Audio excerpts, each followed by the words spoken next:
umva ukuri, gukundana n'uwo mwashakanye si ubuganzwa. Kugendana n'umugore wawe cyangwa umugabo wawe, kuganira, gusabana, kumugirira neza, kumarana irungu, gukina kuko Isaka na Rebeka bakinnye si ubuganzwa. Iyo dusomye mu Itangiriro igice cya 26 umurongo wa 8 kugeza ku wa 9, Isaka yakinnye n'umugore we. Birumvikana neza ko gukina n'undi, umugore wundi n'umukobwa w'abandi ni icyaha, ariko umugore wawe si icyaha. Mu by'ukuri ijambo ry'Imana ritubwira neza yuko byemewe gukina n'umugore wawe. Gukina n'uw'abandi ni ubuhehesi, n'ubusambanyi, n'ukwimakaza icyaha. Gukunda umugore wawe si ubujiji, si ubunyamisozi, si ukuba umuturage w'umunyacyaro.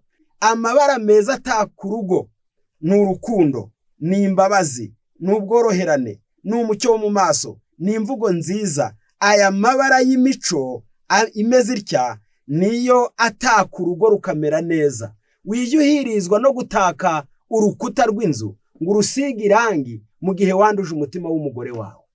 Umva ukuri, ukeneye kubana neza n'uwo mwashakanye, ukeneye gutaka neza urugo rwawe. Urugo rwiza ni urw'abaganira, ni urw'abasabana. Umubwiriza igice cya 9 umurongo wa 9 hatubwira neza aya magambo akurikira: wishimane n'umugore wawe ukunda iminsi yose uzamara ukiriho, n'iyi Imana yaguhaye munsi y'ijuru yose, n'iminsi yawe y'imfabusa, kuko ari byo wagabanye muri ubu bugingo. Nta kintu umuntu yagabanye kiruta kubana n'umugore we neza. Kwigira kiryana mu rugo rwawe, kugira umushiha, kubuza amahoro abagize urugo, guhoza ku rutoto abiwawe, amahane, kubima, kubacura, kubahahamura, bimaze iki? Umva ukuri, bitwaye iki ugendanye n'umugore wawe? Bitwaye iki musangiye? Bitwaye iki umuhaye icyubahiro?